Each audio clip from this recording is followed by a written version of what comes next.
Consent की जब बात आती है तो हम 5 एलिमेंट पे डिस्कस करते हैं, उसमें से 2 हमने लास्ट वीडियो में कवर किए। मैं चेतन मंत्री आपका स्वागत करता हूं हमारे नेक्स्ट वीडियो में, जो कि हमारे 20 डेज प्लेज का यूनिट 3 का, जिसमें हम फ्रॉड से हमारा कंटेंट शुरू करेंगे।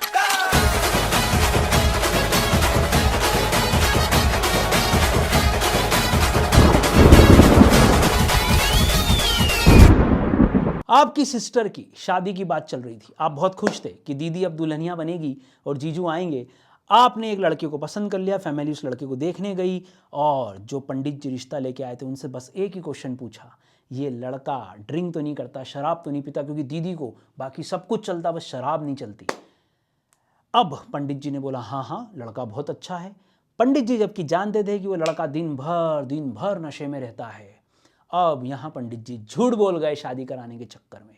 क्या ये फ्रॉड है? यस, क्योंकि उन्होंने एक ऐसी बात कही जो वो जानते थे कि जो वो बोल रहे हैं वो सही नहीं है, और उन्होंने उसको सही बताने की कोशिश की। तो फ्रॉड के इस सेक्शन से हमारा आज का कंटेंट शुरू हो रहा है, जो कि ये फ्री कंसेंट का तीसरा एलिमेंट, सेक्शन नंबर 17, फ्रॉड में क्या क्या शामिल होगा। जब एक पार्टी फ्रॉड करती है तो वो जानती है कि मैं किसी दूसरे को धोखा दे रही हूं। पंडित जी ने भी यहां गलती कर दी। तो डेफिनेशन सेक्शन 17 की क्या होगी? तो कोई जब फ्रॉड करता है तो पहला वर्ड हमारे दिमाग में क्या आता है? वो है धोखा। कोई धोखा दे रहा है आपको। कैसे? सर, जब एक पार्टी कॉन्ट्रैक्ट की किसी दूसरी पार्टी को, वो या उसका एजेंट, जैसे कि दुकान पे मैं ऑनर हूं तो मेरे एम्प्लॉइज मेरे एजेंट कहलाएंगे। मैं या मेरा एम्प्लॉय कोई भी झूठ बोल जाए, क्यों? with an intent to induce the another party, किसी दूसरे पक्ष, किसी दूसरी पार्टी या उसके एजेंट को धोखा देने के लिए, तो माना जाएगा कि वो फ्रॉड में इंक्लूड हो गया है। ऐसा कोई भी एक्ट, ऐसा कोई भी कार्य जो आप इस तरह से करोगे तो माना जाएगा आपने फ्रॉड किया। तो 3 वर्ड ध्यान रखें। Fraud means and includes any act which is committed by a party to a contract और his agent with the convenience. Convenience का मतलब होता है उसकी सहमति से एजेंट भी झूठ बोल रहा है। with an intent to deceive the another party or his agent। क्यों कर रहे हो ये सब? ताकि वो दूसरा पार्टी इंड्यूस हो जाए to enter into a contract. आप किसी को झूठ बोल के, धोखाधड़ी देके क्या बोलना चाह रहे हो? सर, हम चाहते हैं वो हमारे साथ कॉन्ट्रैक्ट में एंटर हो जाए। इसके लिए 5 अलग अलग उन्होंने बातें कही कि कौन कौन सी चीजें फ्रॉड में शामिल होंगी। सबसे पहला, the suggestion as to a fact. कोई भी ऐसी बात बोलना, कोई भी ऐसा तथ्य, कोई भी ऐसा फैक्ट बोलना जो आप जानते हो कि वो ट्रू नहीं है। Suggestion as to a fact which is not true. Suggestion दे रहा हूं एक बात के ऊपर, पंडित जी बोल रहे हैं नहीं लड़का बहुत अच्छा है, हीरा, ये वो बात है जो कि सत्य नहीं है। सजेशन दे रहे हैं पंडित जी किसी बात के बारे में, किसी फैक्ट के बारे में कि लड़का दारूडिया नहीं है, विच इज नॉट ट्रू। कौन दे रहा है सजेशन? पंडित जी। पंडित जी जानते हैं कि मैं जो बोल रहा हूं वो झूठ है। By the person, by one who does not believe it to be true. एक ऐसा व्यक्ति एक फैक्ट, एक सजेशन दे रहा है जो वो जानता है कि वो झूठ बोल रहा है। इंग्लिश में ऐसा हुआ विच इज नॉट ट्रू। आप चाहो तो ऐसा भी लिख सकते हो, by one who believe it to be untrue. Not हटा देना और क्या लिखोगे? Who believe it to be untrue. Pandit ji यहां झूठ बोल गए क्योंकि वो जानते थे कि जो मैं बोल रहा हूं, मैं एक सजेशन दे रहा हूं और वो सजेशन गलत है, और ये बात वो जानते भी थे। 2 बात होती है फ्रॉड में, ध्यान से सुनिएगा। आप जो बोल रहे हो वो बात अनट्रू है, और ये बात आप जानते हो कि आप जो बोल रहे हो वो अनट्रू है। ये बड़ी बात है, हाँ, ध्यान से देखिएगा। फ्रॉड के केस में आपने जो भी बोला वो अनट्रू बात बोली, और आप जानते हो कि मैं जो बोल रहा हूं वो अनट्रू ही है, वो ट्रू नहीं है। आप जानते हो, आप मानते हो, आप बिलीव करते हो कि मैं जो भी बोल रहा हूं दैट इज नॉट ट्रू। तो suggestion as to a fact. इसका एक और एग्जांपल हम ले सकते हैं, वो है कि अगर आप किसी शॉप पे कोई गुड्स परचेस करने गए, कोई क्रॉकरी आइटम परचेस करने गए, या मम्मी के बर्थडे पे उनको आप सिल्क की साड़ी देने गए और दुकानदार ने आपको पपलू समझकर झूठ बोल दिया कि इसको कुछ आता जाता नहीं है, बोल दिया नॉर्मल साड़ी को उसने सिल्क की साड़ी बोलकर बेचा। दुकानदार ने क्या गलती की? पहला, इंटेंशन टू डिसीव। दूसरा, suggestion as to a fact which is not true. वो झूठ बोल रहा है कि साड़ी सिल्क की है। तीसरा, बाय द वन, वो जानता है that whatever I am saying is not true. By the one who does not believe it to be true, या by the one who believe it to be untrue. जैसा लिखना हो, दोनों में से कोई भी सेंटेंस आप यूज कर सकते हो। Second one, active concealment of a fact. जानबूझ के फैक्ट छुपाना। जानबूझ के फैक्ट छुपाना। कौन छुपा रहा है? By the one who has the knowledge और बिलीफ ऑफ दैट फैक्ट। मेरा फर्नीचर की दुकान है, आप आए फर्नीचर खरीदने, फर्नीचर में क्रैक्स थे, मैंने जबरदस्ती आपको झूठ बोल दिया और क्रैक्स छुपा के ऐसे खड़ा हो गया ताकि आपको क्रैक्स ना दिखे। मैंने आपको कोई प्रोडक्ट बेचा, प्रोडक्ट बेचते समय मैंने जानबूझ के यहाँ हाथ रख दिया क्योंकि यहाँ क्रैक्स थे, आपको ऐसा प्रोडक्ट दिखाया ताकि आपको लगे प्रोडक्ट अच्छा है। एक्टिव कंसीलमेंट, मेन वर्ड है active concealment of a fact. कौन कर रहा है? बाय वन हैविंग नॉलेज और बिलीफ ऑफ दैट फैक्ट। तो आप जानबूझ के झूठ बोल रहे हो, आप गलती कर रहे हो, फिर तो आप जानते हो कि ये गलत है और फिर ऐसा कर रहे हो तो गड़बड़ हो जाएगी। Third point, a promise made, एक वादा किया जा रहा है without any intention to perform. जैसे कि आपने एक शॉप खोली, आपने उस पर बोर्ड टांग दिया, मैं यहां पर जो भी डिपॉजिट लूंगा उस पर 12%, 15%, 18% रेट ऑफ इंटरेस्ट दूंगा। आहा, आपने बोर्ड टांग दिया, 1 महीने के अंदर पैसा डबल। ओहो हो, मैं भी अट्रैक्ट हो गया, मैं भी आ गया। आप जानते थे कि जैसे ही जनता बहुत सारा पैसा दे देगी आप उसको इकट्ठा करोगे और एक दिन रातों रात भाग जाओगे। आप एक ऐसा वादा कर रहे हो जिसको आप परफॉर्म नहीं करने वाले, एक ऐसा प्रॉमिस। और इसके और सिंपल एग्जांपल अगर आप लेना चाहो, 2 बिजनेसमैन में कॉन्ट्रैक्ट हुआ, एक व्यक्ति दूसरे को गेहूं बेचना चाह रहा है, दूसरे व्यक्ति ने एडवांस ले लिया और भाग गया। इसका मतलब ये धोखाधड़ी है, क्योंकि पैसे ले लिए पर गुड्स डिलीवर नहीं करेगा। ये promise without any intention of performing it का केस है। Fourth one, any other act fitted to deceive. अरे भाई, कोई भी ऐसा कार्य, कोई भी ऐसा एक्ट जो धोखाधड़ी की कैटेगरी में आ जाए, fitted to deceive. Fifth point, any such act और ओमिशन, कोई भी ऐसा कार्य या कार्य न करना, कोई भी एक्ट या ओमिशन, कुछ न करना भी कभी कभी फ्रॉडुलेंट होता है, as the law specially declares to be fraudulent. जैसे कि कंपनीज एक्ट ने ऑलरेडी अलग अलग जगहों पर अलग अलग सेक्शंस में बोल रखा है, आप ऐसा नहीं करोगे तो हम फ्रॉडुलेंट मानेंगे। एग्जांपल सिंपल हो सकता है, कंपनी के डायरेक्टर्स प्रोस्पेक्टस में कोई बात छुपा रहे हैं, जबकि कंपनी लॉ बोलता है कि ये बात आपको बतानी चाहिए। उनका ये ओमिशन फ्रॉडुलेंट कैटेगरी में आ सकता है। ये थे 5 पॉइंट। तो रिपीट करो 5 पॉइंट क्या हैं। तो चलिए वापस से देखते हैं फ्रॉड क्या। पहला, suggestion as to a fact which is not true by the one who believes it not to be true या believes it to be untrue. दूसरा वर्ड हम बोलेंगे active concealment of a fact by the one having knowledge of that fact. तीसरा, promise made without any intention of performing it. Fourth one, any other act fitted to deceive. Fifth one, any such act or omission जिसको specifically declared by the law as fraudulent या declared by the law as fraudulent, ऐसा word भी आप आगे पीछे कर सकते हो। ये था आपका सेक्शन फ्रॉड वाला 17। अब है साहब कि क्या इसेंशियल एलिमेंट्स होने चाहिए अगर अलग से क्वेश्चन आए, what are the essential elements of a fraud. अब तो देखो, अपन ने फ्रॉड की डेफिनेशन देख ली। फ्रॉड की डेफिनेशन से हमको बहुत सारी बातें तो समझ में आ गई, बट यहाँ स्पेसिफिकली उन्होंने सिर्फ एलिमेंट्स पूछे, तो फिर आप डेफिनेशन कोट करके ये मत बोलना कि जो ऊपर लिख दिया है वही एलिमेंट्स हैं। आपको अलग से एलिमेंट बताने पड़ेंगे। पहला, सबसे पहला element, there must be a representation और असर्शन। कुछ ना कुछ बात हो, कुछ ना कुछ फैक्ट हो, तभी तो धोखाधड़ी होगी। कुछ बात ही नहीं है तो फिर धोखाधड़ी कैसे हो सकती। मैं आपको अगर कोई प्रोडक्ट सेल कर रहा हूं, उसके बारे में कुछ गलत जानकारी देता हूं, वही फैक्ट है, वही एक रिप्रेजेंटेशन है। मेरी तरफ से कुछ कहा गया, मेरी तरफ से कोई कही गई बात को आप बेस बना के बोलोगे कि हाँ ये फ्रॉड है। फिर कुछ केसेस में एक बात ध्यान रखनी पड़ेगी कि क्या साइलेंस फ्रॉड होगा। यस, नॉर्मल आंसर होता है साइलेंस फ्रॉड नहीं होता, पर कुछ केसेस में साइलेंस फ्रॉड होगा। अभी हम इसका भी आंसर देखने वाले हैं। इसके अलावा रिप्रेजेंटेशन, असर्शन और फॉल्स के अलावा क्या क्या बातें फ्रॉड में कवर होती हैं। सबसे पहला, जो भी रिप्रेजेंटेशन दिया गया, जो भी बात बोली गई, it must relate to a fact. Fact का मतलब होता है कोई तथ्य, कोई बात जिसके बेसिस पर वो कॉन्ट्रैक्ट हो रहा है। जैसे कि आप गए कि मुझे बासमती चावल चाहिए, तो फैक्ट हो गया बासमती चावल। इसके ऊपर अगर आप कोई फ्रॉड होगा तो हम बोलेंगे yes the representation was fraud. Second, जब ये फैक्ट से रिलेट करे तो दूसरी बात आती है कि ये फैक्ट, ये रिप्रेजेंटेशन कब बताया गया। सर ये बताया गया before the conclusions, before the conclusion of the contract. मतलब ये बात दोनों लोगों के बीच में बिफोर कंक्लूजन हो चुकी थी। और क्यों बोली गई? जानबूझ के शॉपकीपर बोल रहा है बासमती चावल है, बहुत अच्छे हैं, ले जाओ, बहुत अच्छा लगेगा टेस्ट, जबकि वो नहीं थे। इसका मतलब उसकी कोशिश क्या है कि ये कॉन्ट्रैक्ट कंक्लूड हो, उसके पहले पहले वो आपको अपनी धोखाधड़ी में कब्जे में ले ले और आप ये कॉन्ट्रैक्ट करके घर चले जाओ। It means it was with an intention to induce the other party to enter into a contract. तो रिप्रेजेंटेशन के बारे में दो बातें, पहला it must relate to a fact और दूसरा it must be made before the conclusion of the contract. क्यों?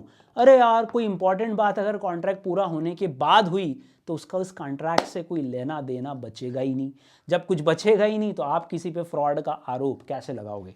थर्ड पॉइंट ध्यान से देखिएगा, जो भी व्यक्ति रिप्रेजेंटेशन या स्टेटमेंट दे रहा है उसने फ्रॉड किया, ऐसा कब माना जाए। सबसे important, it should be made with a knowledge of its falsity. देखो अभी हमने देखा कि अगर कोई झूठ बोल रहा है वो दिक्कत नहीं है, दिक्कत यह है कि वो जानता है कि वो झूठ बोल रहा है, तभी तो धोखा होगा। वो झूठ बोल रहा है यहाँ तो ठीक है, वो जानता है कि वो जो बोल रहा है झूठ बोल रहा है, इसीलिए हमने ये पॉइंट लिखा। जो स्टेटमेंट दिया गया, जो रिप्रेजेंटेशन दिया गया पंडित जी के द्वारा, अपनी सिस्टर की शादी के लिए पंडित जी को बुलाया था ना अपन ने, पंडित जी ने झूठ बोल दिया, हाँ हाँ लड़का ड्रिंक नहीं करता। हमारे घर वाले खुश हो गए, बहना खुश हो गई, उसने बोल दिया ठीक है मैं शादी के लिए तैयार हूँ। इसका मतलब एक तो ये कॉन्ट्रैक्ट कंक्लूड होने के पहले उस फैक्ट के आधार पर शादी की बात डिसाइड हुई। दूसरा, पंडित जी जानते थे कि वो झूठ बोल रहे हैं, या फिर वो जानते थे कि मैं जो बोल रहा हूं उसमें कोई सच्चाई नहीं है, without belief in its truth. जो भी उनका स्टेटमेंट था उसके सत्यता पर, उसके ट्रूथ पर उनको खुद कोई बिलीफ नहीं था। और तीसरा, या उन्होंने रेकलेसली, केयरलेसली, विदाउट केयरिंग, बिना सोचे समझे ये बोल दिया हाँ हाँ लड़का बहुत अच्छा है, means he recklessly give the statement. उनको जानकारी नहीं थी कि मैं सही बोल रहा हूं कि गलत, बस स्टेटमेंट दे दिया। कहने का मतलब उनकी पूरी कोशिश थी कि बस कैसे भी ये कॉन्ट्रैक्ट हो जाए, कैसे भी ये शादी हो जाए, कैसे भी ये रिश्ता हो जाए। तो उन्होंने ध्यान ही नहीं दिया कि लड़का ड्रिंक करता भी है या नहीं, और रेकलेसली बोल दिया हाँ हाँ हाँ वो ड्रिंक नहीं करता। तो तीसरा सबसे इंपॉर्टेंट फैक्ट, जो व्यक्ति जो स्टेटमेंट दे रहा है वो इसको अनट्रू मानकर ही दे रहा है। फोर्थ वन, जो दूसरी पार्टी थी, मतलब हम, हमारी दीदी और हमारा फैमिली, उसने इस बात पर भरोसा किया और एक्ट कर लिया। तो हमको इंड्यूसमेंट मिला, हो लड़का बहुत अच्छा है, पंडित जी बोल रहे हैं ड्रिंक भी नहीं करता है, बहुत बढ़िया लड़का है, हीरे जैसा बिल्कुल। तो हमको भी लगा कि हमारे घर के हीरे को भी वहां भेजें। फिर हमने हमारी सिस्टर की शादी तय कर दी। तो बताओ क्या हुआ, उस स्टेटमेंट को बेस बना के हमको इंड्यूस किया गया कि हम उस पर एक्ट कर जाएं और ये कॉन्ट्रैक्ट सब्सटेंशिएट हो जाए, कंप्लीट हो जाए। फिफ्थ वन, हमने इस स्टेटमेंट पे रिलाई किया, बिल्कुल जिस स्टेटमेंट के आधार पर हमको धोखा दिया गया है। The other party must have relied upon the representation and must have been deceived. ध्यान से सुनना, पंडित जी ने झूठ बोला, पर मुझे मालूम था कि वो ड्रिंक करता है। मैंने धीरे से आपको आके बोला मत कर दीदी की शादी, अब आप धोखाधड़ी से बच गए। तो ध्यान से सुनना, ध्यान से। अगर आपको कोई धोखा देने की कोशिश कर रहा है पर आप धोखाधड़ी से बच जाते हो, तो this is not a case of fraud. तो ध्यान से, इंपॉर्टेंट बात, आपको सचमुच धोखा खाना पड़ेगा, तब जाके माना जाएगा कि आपके साथ फ्रॉड हुआ है। क्यों और कैसे? कोई आपको फ्रॉड करने की, धोखा देने की कोशिश कर रहा था, पर आप इंटेलिजेंट निकले, आप समझ गए, ओ ये मुझे बेवकूफ़ समझ रहा है, ये मुझे बत्ती देने की कोशिश कर रहा है, ये मुझे नुकसान पहुंचाने की कोशिश कर रहा है और धोखा दे रहा है। आपने वो कॉन्ट्रैक्ट किया ही नहीं। अब बताओ क्या आप फ्रॉड का केस दर्ज कराओगे? ना लल्ला ना हो पाएगा ये। क्यों? क्योंकि आपके साथ डिसीव करने की कोशिश की गई थी, पर आप डिसीव से बच गए, आप धोखाधड़ी से बच गए। तो दूसरा important word, must have been deceived. आपने उस पर भरोसा भी किया रिप्रेजेंटेशन पे, और उसी रिप्रेजेंटेशन पे आपको धोखाधड़ी भी मिली, तो माना जाएगा कि आपके साथ फ्रॉड हुआ है। तो बड़ी अजीब बात है, आप धोखाधड़ी से बच जाओ तो फ्रॉड माना ही नहीं जाए, कारण आपको नुकसान नहीं हुआ है। आपको कोई धोखा देने की कोशिश कर रहा था पर आप समझदार निकले और आप बच निकले, तो आपके साथ धोखा नहीं हुआ है। और इसीलिए 6 पॉइंट बोलता है कि जो अदर पार्टी थी उसने इस रिप्रेजेंटेशन पे एक्ट भी किया और उसको लॉस भी हुआ। मतलब धोखाधड़ी में आपको तकलीफ क्या है? सर मेरा नुकसान होता है। यस, यही बात लॉ ने बोली और बोला कि other party who has acted on such representation must have suffered a loss, तो माना जाएगा कि आपके साथ फ्रॉड हुआ है। तो कौन से 6 पॉइंट हमने पढ़े कि कौन से एलिमेंट्स एक फ्रॉड के केस में मौजूद होने चाहिए? उसमें सबसे इंपॉर्टेंट है फ्रॉड जो है it relates to a fact, representation जो it relates to a fact. वो फैक्ट कैसा था? बिफोर द कंक्लूजन बोला गया, जिस पर दूसरी पार्टी इंड्यूस हुई कॉन्ट्रैक्ट करने के लिए। Third one, the representing party जिसने वो स्टेटमेंट दिया should be made with knowledge of its falsity. ध्यान रखना, उसको मालूम था, he does not believe it to be true, ये भी उसको मालूम था, और recklessly whether it is true और फॉल्स, विदाउट केयरिंग, रैकलेसली उसने ये स्टेटमेंट दिया। Fourth one, other party must have relied upon such representation and fifth one, most important, इस रिप्रेजेंटेशन पे रिलाई करके he must have been deceived. And sixth one, the other party has suffered a loss due to such representation और acting on such representation. इस तरह से आप ये 6 element लिख सकते हो। मेन वर्ड बोलते हैं, पहला फैक्ट, दूसरा बिफोर कंक्लूजन, तीसरा knowledge, fourth one must be induced, fifth one must have deceived, sixth one must suffered loss. तो ये हमने 3 बार रिपीट किया सेंटेंस विद एग्जाम्पल, आपको याद होना चाहिए। चलिए, ये था हमारा इसेंशियल एलिमेंट्स ऑफ फ्रॉड। अब सर अगर फ्रॉड हो गया और मैंने सचमुच धोखा खा लिया तो जितनी अकल बादाम खाने से नहीं आती है उससे ज़्यादा अकल धोखा खाने से आती है। सर अब करना क्या है? अब सर आपके पास ऑप्शन है। अगर आपने ये बात देख ली कि आपके साथ फ्रॉड हुआ है तो आप क्या करोगे? सर वॉइडेबल करवाएंगे। गुस्सा तो बहुत आ रहा है कि उसको 2-4 लगा दें, पर अभी तो कॉन्ट्रैक्ट एक्ट के तहत उसको हम वॉइडेबल कराने की बात करेंगे। तो सेक्शन 19 फिर से यही बात बोल रहा है, जब भी consent to an agreement is obtained by fraud या is caused by fraud, the contract is voidable. ध्यान रखना मेन वर्ड क्या है, the contract is voidable at the option of the party जो धोखा खाकर बैठी है, पार्टी जो कि डिफ्रॉडेड है। तो main word of the party defrauded.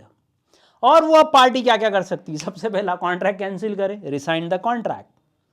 पर क्या 2 साल बाद जाओगे कॉन्ट्रैक्ट कैंसिल कराने की? तुरंत? सर तुरंत, with in a reasonable time, ये वर्ड लिख के आना है आपको। दूसरा, चूंकि उसके साथ धोखा हुआ है तो definitely he can sue for damages. और तीसरा, he can insist on the performance. He can insist on the performance मतलब कॉन्ट्रैक्ट में जो डिसाइड हुआ था वही मुझे चाहिए, मुझे डैमेजेस नहीं चाहिए। जो तय हुआ था, जो इसने झूठ बोला था, वो ये करके दिखाए। कभी कभी पार्टी इंसिस्ट कर सकती है on the performance of the contract, इस शर्त पर, ऑन द कंडीशन दैट, किस कंडीशन पर? कि जो डिसाइड हुआ था, जो रिप्रेजेंटेशन बोला गया था, अगर वो सत्य होता, if it had been true, तो मैं जिस पोजीशन पे होता मुझे उसी पोजीशन पे लाया जाए। जो रिप्रेजेंटेशन जो सत्य होता, आज तो अनट्रू है, पर अगर इट हैड बीन ट्रू तो क्या होता? सर फिर जो परफॉर्मेंस एक्चुअली होना चाहिए था वो होता। तो इसीलिए क्या बोला गया, he shall be put in a position, उसको उसी पोजीशन पे लाओ in which he would have been, जो उस पोजीशन पे वो होता यदि जो बात कही गई, जो फैक्ट कही गई, जो रिप्रेजेंटेशन दिया गया वो ट्रू होता। आपको मम्मी के लिए साड़ी लेनी थी, उसने झूठ बोल दिया कि ये सिल्क की साड़ी, आपने सिल्क की साड़ी समझ के, महंगी साड़ी समझ के मम्मी के लिए ले गए। मम्मी हंसने लगी कि पगले, ये तो सिल्क की साड़ी ही नहीं है। आप बोल रहे हो क्या बात कर रहे हो मम्मी, उसने तो पैसे ले लिए। चलो मम्मी आपको दुकान पे लेके गई, अब आप क्या चाहते हो? या तो पैसे वापस मिल जाए, कॉन्ट्रैक्ट कैंसिल हो जाए, उसकी साड़ी उसको दे दो, पहला। दूसरा, स्यू फॉर डैमेजेस, आप चाहो तो डैमेजेस मांग लो, आपको नुकसान हुआ, आपको लॉस हुआ हो। तीसरा, आप क्या बोल सकते हो, देखो यार ये पैसे वैसे तो सब ठीक है, मम्मी का बर्थडे और आज मूड ऑफ नहीं करने का अपने को, मुझे तो सिल्क की साड़ी दे दो। मतलब जो एक्चुअली बात हुई थी, जो उस कॉन्ट्रैक्ट में रिप्रेजेंटेशन था, वो अगर ट्रू होता तो क्या मिलता? सिल्क की साड़ी। मुझे उसी पोजीशन पे लाकर आप परफॉर्मेंस दो, मुझे पैसा वापस नहीं चाहिए, आप पैसे रखो, I need a silk sari for my mother, ये आप बोल रहे हो। तो आप क्या मांग रहे हो? You can insist on the performance of the contract, क्या आप तो जो हुआ था ना डिसाइड, वही चाहिए। क्या डिसाइड हुआ था? Put in a same condition in the position in which he would have been if the representation had been true. Representation अगर सत्य होता तो क्या आता आपके हाथ में? सर सिल्क की साड़ी मम्मी के लिए, बस मुझे वो चाहिए।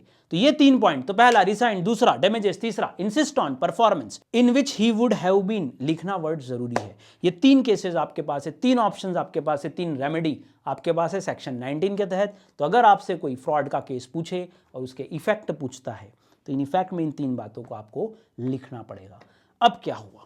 अब क्या हुआ, जैसे ही फ्रॉड का सेक्शन बना और 2 लोग कॉन्ट्रैक्ट करने उतरे तो दोनों बिजनेसमैन समझदार हैं, अपन तो बिजनेस लॉ पढ़ रहे हैं, दोनों बिजनेसमैन समझदार हैं, दोनों की कंसेंट ली जा रही है और कोशिश की जा रही है कि वो कंसेंट फ्री हो।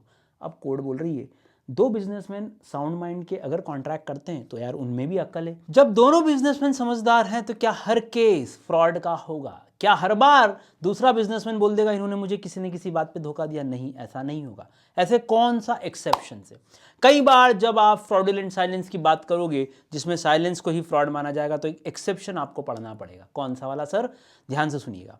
जब आप एक्टिवा खरीदने जाते हो और वो डीलर जो है बत्तीबाजी शुरू करता है, इतना एवरेज है, गाड़ी बहुत शानदार है, बहुत ज़्यादा वेट बियर कर लेती है, 3-4 लोग भी बिठा लो तो कोई दिक्कत नहीं, उसने तो ये बात बोल दी, पर आप जानते हो कि उसमें ज़्यादा से ज़्यादा 2 लोगों की कैपेसिटी है।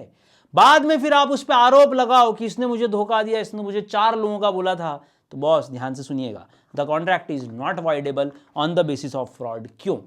क्योंकि आपकी कंसेंट ली गई, ऐसा आपका कहना है, फ्रॉड से, बट आपके पास means of discovering the truth थे विथ ऑर्डिनरी डिलीजेंस। आप जानते थे कि एक्टिवा पे 2 ही लोग बैठ सकते हैं, नहीं मालूम था 2 लोग बैठ के देख लेते, 4 लोग बैठ के देख लेते, मतलब you had the means of discovering the truth. This is an exception to section 19 जब कॉन्ट्रैक्ट वाइडेबल नहीं किया जाएगा। ये पहला कंसेप्ट ध्यान रखिएगा। तो इन केस ऑफ फ्रॉडुलेंट साइलेंस वाला कंसेप्ट है ये, जिसमें कॉन्ट्रैक्ट वॉइडेबल नहीं होगा if you have the means of discovering the truth with ordinary diligence. और दूसरा बात ध्यान से सुनिएगा, मैंने आपको धोखा देने की कोशिश तो की, पर जिस बात पे, जिस फैक्ट पे मैं आपको धोखा देना चाह रहा था, वो बात आपने सोची भी नहीं, आपने दिमाग भी नहीं लगाया, वो फैक्ट आपके लिए इंपॉर्टेंट था ही नहीं। जैसे कि सपोज आप मम्मी के लिए साड़ी लेने गए और आपको कोई फर्क नहीं पड़ता कि वो सिल्क की कि कॉटन की, उसने झूठ बोला, उसने कॉटन की साड़ी दिखाया और बोला ये तो सिल्क की, उसने झूठ जरूर बोला, पर उस फैक्ट का आपके साड़ी खरीदने से कोई डिफरेंस नहीं पड़ रहा था, आप तो फिर भी साड़ी खरीदते चाहे वो कोई सी भी होती। इट मीन्स उसने वो जो झूठ बोला ना, वो जो फ्रॉड किया ना, उसके आपकी कंसेंट पे कोई असर था ही नहीं। उस कंटेंट का, उस रिप्रेजेंटेशन का, उस फैक्ट का आपके ऊपर कोई असर नहीं था, आपको कोई फर्क उस बात से पड़ा ही नहीं कि वो झूठ बोल रहा है कि सच। तो ध्यान से देखिएगा, अ फ्रॉड और misrepresentation which did not cause the consent, ऐसा फ्रॉड, ऐसा धोखा, ऐसा मिसरिप्रेजेंटेशन जिसका आपकी कंसेंट पे कोई इफेक्ट नहीं है, तो फिर ध्यान रखिएगा, does not render a contract voidable, फिर वो कॉन्ट्रैक्ट वॉइडेबल नहीं होगा। क्यों? जब मैं धोखा देने की कोशिश कर रहा हूं पर उस फैक्ट से आपका कोई लेना देना ही नहीं, आप उस फैक्ट पे ध्यान ही नहीं दे रहे हो। पंडित जी ऐसे ही बोल रहे हैं लड़का बड़ा अच्छा है, शराब भी नहीं पीता है, अब आपका इस फैक्ट पे कोई ध्यान ही नहीं है कि वो शराब पीता है या नहीं पीता, आपको इससे कोई मतलब ही नहीं है। इट मीन्स उन्होंने धोखा देने की जरूर कोशिश की, झूठ जरूर बोला, पर उस फ्रॉड, उस मिसरिप्रेजेंटेशन जो आपके ऊपर प्रैक्टिस किया गया था, उसका कंसेंट से कोई लेना देना था ही नहीं, मतलब वो बात से आपको कोई फर्क पड़ता ही नहीं है। तो बाद में आप इस बात को, इस फैक्ट को बेस बनाकर ये नहीं बोलोगे कि कॉन्ट्रैक्ट वॉइडेबल कर दिया जाए। ये था इंपॉर्टेंट पार्ट, जिसमें एक है एक्सेप्शन कि जब आप ऑर्डिनरी डिलीजेंस से किसी बात का पता लगा सकते हो तो वो फ्रॉड की कैटेगरी में नहीं आएगा। नेक्स्ट है, क्या चुप रहना फ्रॉड माना जाएगा? नहीं नहीं नहीं। जब आप शॉप पे फेयर एंड लवली खरीदने जाते हो तो शॉपकीपर कभी नहीं बोलता कि अरे पगले, इससे कुछ नहीं होने वाला, अगर इससे ही सब कुछ हो रहा होता तो सबसे ज़्यादा वेस्ट इंडीज़ में सेल हो रही होती, वहाँ सभी लोग काले हैं। अब बताओ, क्या बायर को ये बताया जाता है कि प्रोडक्ट में कमी है? क्या सेलर कभी भी अपने प्रोडक्ट की बुराई करता है, चाहे वो 100 रुपए का प्रोडक्ट हो चाहे 1 करोड़ का? नहीं। क्या उसकी ड्यूटी है कि वो बायर को सारे डिफेक्ट्स बताए? नहीं। क्या उसकी ड्यूटी है कि वो कोई सीक्रेट बात जो उसको बिजनेस के बारे में मालूम है वो आपको डिस्क्लोज करे? नहीं। तो ध्यान रखिएगा, mere silence is not fraud. A party to the contract is under no obligation to disclose the truth to the other party. ध्यान रखना, कैवेट एम्प्टर का रूल जो कि सेल ऑफ गुड्स एक्ट में आप पढ़ते हो वो यहां अप्लाई हो रहा है। लेट द परचेजर अवेयर, ध्यान रखिएगा, there is no duty to speak, no duty to speak in such cases. और सबसे इंपॉर्टेंट बात, ध्यान से एक इंपॉर्टेंट बात सुनिएगा, पार्टी की कोई ड्यूटी नहीं है कि वो फैक्ट डिस्क्लोज करे। जैसे कभी कोई नहीं बोलता अरे ये पेप्सी मत पियो तुम्हारी हेल्थ के लिए खराब है, अरे ये बर्गर मत खाओ, कभी भी सेलर ऐसा कहाँ बोलता है? अरे ये प्रोडक्ट हॉर्लिक्स से कोई तुम्हारी हाइट नहीं बढ़ने वाली, ये लक्स से तुम कोई करीना जैसे सुंदर नहीं होने वाले, कहाँ बोलता है? कोई भी ये बात नहीं बोलता। कभी कोई शॉपकीपर ही नहीं बोलेगा कि पगले ये एक्स डीओ लगाने से अगर लड़कियां पास आ जाती तो सभी यही लगा लेते, वो क्यों प्रोडक्ट बताएगा कि ये खराब है? तो उसकी कोई ड्यूटी नहीं है कि वो प्रोडक्ट के बारे में कुछ भी बताए और ऐसे किसी भी फैक्ट को डिस्क्लोज करे जो दोनों पार्टीज के नॉलेज में रहते ही हमेशा। अब एक्टिवा में 2 ही लोग बैठ सकते हैं, वो क्यों बताएगा 2 बैठते हैं? कार में 5 बैठ सकते हैं, 5 के लिए बोलेगा ही नहीं कुछ। आपको वो हर चीज़, आप पूछ रहे हो इस पर 4-5 लोग बैठ सकते हैं, वो क्यों बोलेगा? वो समझेगा एक्टिवा पे 2 लोग बैठ सकते हैं, इसको भी मालूम है, इसमें मैं क्या बताऊं? तो everything should not be disclose by the seller. Seller की कोई ड्यूटी नहीं है कि वह हर एक फैक्ट, हर एक बात को प्रोडक्ट के बारे में आपको समझाए। वरना देखो, हर प्रोडक्ट में कुछ कमियां होती हैं, हर प्रोडक्ट में कुछ ना कुछ प्रॉब्लम्स होती हैं। अगर सेलर बताने लग गया तो प्रोडक्ट बिकेगा ही नहीं, ये बात ध्यान रखिएगा। नेक्स्ट, कब साइलेंस फ्रॉड मान लिया जाएगा? तो पहली बात, यदि मेरे हॉर्स अनसाउंड माइंड का है तो मैं किसी को बताने के लिए लायबल नहीं हूं कि वो अनसाउंड माइंड का है। ये बायर को चेक करना है कि मेरा प्रोडक्ट अच्छा है या नहीं। तो पहली लाइन वापस सेक्शन 17 की क्या बोलती है? एक्सप्लेनेशन टू सेक्शन 17 यही बोलता है, मियर साइलेंस, चुप हो आप, mere silence as to fact, ऐसा fact which likely to affect the willingness of another party, जिससे दूसरी पार्टी की मतलब बायर की विलिंगनेस अफेक्ट तो होती है, बट मैं उस पर चुप हूं, then also it is not a fraud. तो लाइन क्या बनेगी? Mere silence as to fact that likely to affect the willingness of another person is not a contract of fraud. ये फ्रॉड पे नहीं माना जाएगा। क्यों? क्योंकि सेलर अपने हर डिफेक्ट को नहीं बताता। मेरे पास एक हॉर्स है जो अनसाउंड माइंड का, मैं नहीं बताऊंगा, बायर को चेक करना पड़ेगा। लेकिन कब मेरी ड्यूटी हो जाएगी कि मैं ये बात, ये फैक्ट डिस्क्लोज करूं? पहला केस, अनलेस, मेरी नॉर्मल ड्यूटी तो नहीं है जब तक कि अनलेस, तो मेरा चुप रहना फ्रॉड है? नहीं है सर, आपका चुप रहना कभी भी फ्रॉड नहीं माना जाएगा। अनलेस द सर्कमस्टांसेस, ऐसी स्थितियां हैं in which it is the duty of the person keeping silence to speak. ध्यान रखना, अगर पंडित जी को मालूम था कि सिस्टर को, आपकी सिस्टर को शराबियों से भयंकर चिढ़े, he was aware of the fact, तो इस समय उसकी ड्यूटी थी कि वो बोले, भले ही आपने कुछ पूछा हो या नहीं। तो ध्यान रखना, सर्कमस्टेंसेस बताएंगे ये तो, that regard to the circumstances it is the duty of the person keeping silence to speak. अभी चुप है, उसको बोलना चाहिए। दूसरा, अनलेस, दूसरा कंसेप्ट, दूसरा एक्सेप्शन, हिज साइलेंस, उसका चुप रहना इज इक्विवेलेंट टू स्पीच। आपका चुप रहना ही जब आपकी स्पीच मान लिया जाए। जब जज बोलता है कोर्ट में किसी मर्डरर से, भाई तेरे को कुछ बोलना है क्या, तेरे खिलाफ सारे सबूत है, और उसने अगर गर्दन झुका ली, मतलब उसने हाँ बोल दिया कि उसने मर्डर किया है। Silence equivalent to speech. तेरी ना में है हाँ वाला कंसेप्ट हर बार अप्लाई नहीं होता, पर कभी कभी हो भी सकता है। और कौन सा ऐसा केस हो सकता है, जब मैं आपको फोन करके बोल रहा हूँ, फोन करके, मुझे आपका घोड़ा परचेस करना है, आपने बोला हाँ 1 लाख रुपए में ले लो। मैंने बोला आपके घोड़े में कोई प्रॉब्लम नहीं होनी चाहिए, वो साउंड माइंड का, ऐसा मैं मान रहा हूँ। अब आपने कुछ नहीं बोला, मतलब मैंने माना कि वो साउंड माइंड का है। आप चुप हो, इसका मतलब आप कहना चाह रहे हो कि हाँ वो साउंड माइंड का है। इट मीन्स कभी कभी आपका साइलेंस, आपका चुप रहना ही क्या मान लिया जाएगा, it will be equivalent to speech. Next question arise होता है, sir how I will decide कि कब कब पर्सन की ड्यूटी है कि वो बोले, कब उसका ड्यूटी है कि वो चुप रहने की जगह वो बोले, ये उसका कब कर्तव्य मान लिया जाए। तो देखें, when the circumstance of the case are such that, simple line है वापस, it is the duty of the person observing silence to speak. ऐसा कब होगा, एक ही केस में। ये केसेस सारे होते हैं कॉन्ट्रैक्ट्स ऑफ अब्रमी फेडी, जहां पर भरोसा किया जाता है, contract of utmost good faith. ऐसे 4-5 केसेस हमारे सामने हैं। पहला, फिड्यूशरी रिलेशनशिप। दूसरा, कॉन्ट्रैक्ट ऑफ इंश्योरेंस। तीसरा, कॉन्ट्रैक्ट ऑफ मैरिज। चौथा, कॉन्ट्रैक्ट ऑफ फैमिली सेटलमेंट। और पांचवा, शेयर अलॉटमेंट कॉन्ट्रैक्ट। इसमें से मैरिज वाला आप समझते ही हो, दो परिवार अपना रिश्ता जोड़ रहे हैं, कोई भी एक दूसरे से झूठ ना बोले, ये दोनों की एक्सपेक्टेशन होती है। कॉन्ट्रैक्ट ऑफ मैरिज में हाईएस्ट लेवल ऑफ डिस्क्लोजर की जरूरत है। Contract of family settlement same बात। कॉन्ट्रैक्ट ऑफ शेयर अलॉटमेंट में भी ध्यान रखना, प्रोस्पेक्टस में कोई भी मिस स्टेटमेंट, कोई भी झूठ, कोई भी असत्य, कोई भी अनट्रू बात डायरेक्टर्स को नहीं लिखनी है। अब बचे ऊपर के दो। फिड्यूशरी रिलेशन क्या होता है, जब मैं किसी पे भरोसा करता हूं, जैसे मैं सेलर पे ही भरोसा कर रहा हूं, भैया आपके हिसाब से जो सबसे अच्छी साड़ी हो ना वो दो मम्मी के लिए, सिल्क की साड़ी चाहिए जो बहुत अच्छी हो। Now I am reposing confidence on that seller. तो ध्यान से सुनना, द पर्सन इन हुम कॉन्फिडेंस इज रिपोज्ड, मतलब मैं जिस पे भरोसा जता रहा हूं, किस पे, सेलर पे, इज अंडर अ ड्यूटी, उसका कर्तव्य है, to act at utmost good faith, to act with utmost good faith, उसका कर्तव्य है कि वो मेरे भरोसे को ना तोड़े, पूरी तरह से मेरे फेवर के लिए वो काम करे, और साथ ही साथ फुल डिस्क्लोजर करे जो भी उसको बातें मालूम है at the time of making the contract. ये बात आप लाइन लिखिएगा, fiduciary relationship when a confidence is reposed into, ऐसा वर्ड आना चाहिए, या इन whom the confidence is repose, जो भी आपको लिखना हो, दोनों में से दोनों ही सेंटेंस सही है, तब जाके बात ही बनेगी। दूसरा, कॉन्ट्रैक्ट ऑफ इंश्योरेंस। जितने भी तरह के कॉन्ट्रैक्ट होते हैं, चाहे वो मेराइन के हो, लाइफ के हो या फायर के हो, उन सब में एक बात ध्यान रखना, एजेंट पूछ रहा है आपसे कोई गंभीर बीमारी आपको, आप एक हार्ट पेशेंट थे और आपको एक गंभीर बीमारी थी पर आपने छुपा ली। ध्यान रखना, अगर इंश्योरेंस कंपनी को बाद में मालूम पड़ा तो इंश्योरेंस कंपनी मानेगी कि आपका कर्तव्य था, जब एजेंट पूछ रहा था कि कोई आपको बीमारी है, आपने कोई जवाब नहीं दिया, वहां आप चुप रह गए, एजेंट ने नो लिख दिया कि कोई बीमारी नहीं, क्योंकि आपने कुछ बोला ही नहीं। बाद में अगर कंपनी को मालूम पड़ता है तो ये कॉन्ट्रैक्ट फ्रॉड के बेसिस पर इंश्योरेंस कंपनी वॉइडेबल कर सकती है। तो ध्यान रखना, कॉन्ट्रैक्ट ऑफ इंश्योरेंस में कभी भी झूठ एक्सेप्टेबल नहीं है। अगर आपका चुप रहना यहां पर मान लिया जाएगा कि आपने फ्रॉड किया है, आपका कर्तव्य था कि आप यहां बोलो। सेकंड पॉइंट है हमारे पास, when the silence itself is equivalent to speech, आपका चुप रहना अपने आप ही स्पीच मान लिया जाए। मैंने अभी एग्जांपल दिया कि अगर मैं फोन करके पूछ रहा हूं कि घोड़ा कैसा है, आप बोल रहे हो बढ़िया है, कितने का है, 1 लाख का है, बोल रहा हूं अगर आप कुछ नहीं बताओगे तो मैं मान लूंगा कि घोड़े में कोई प्रॉब्लम नहीं है, horse is of sound mind. अब मैंने तो पहले ही पूछ लिया था, अब आप चुप हो या आप मुस्कुरा दिए, कुछ नहीं बोले, इट मीन्स मैंने मान लिया घोड़ा साउंड माइंड का है।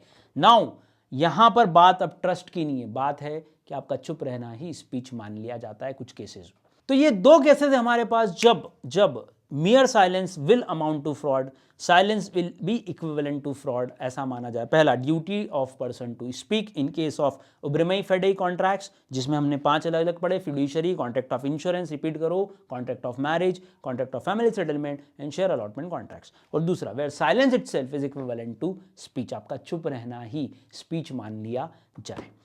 तो जब कई बार मम्मी सब्जी खरीदती है और आलू वाले से पूछती है क्यों भैया ताजे हैं ना, और वो कुछ नहीं बोलता, तो मम्मी क्या मान लेती है? मम्मी मान लेती है कि वो ताजे हैं। ये हमारा रेगुलर लाइफ का सबसे बढ़िया एग्जांपल है, तो ध्यान रखिएगा।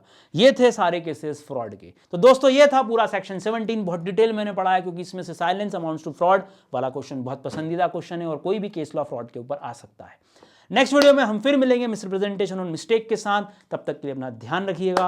आई होप आपको ये कंटेंट याद हुआ होगा। हमने इसको 3-3, 4-4 बार रिपीट किया है। मैंने एग्जाम्पल के साथ आपको इस पेज में समझाया है। होप आपको ये याद रहेगा। फिर मिलेंगे, तब तक के लिए राधे राधे।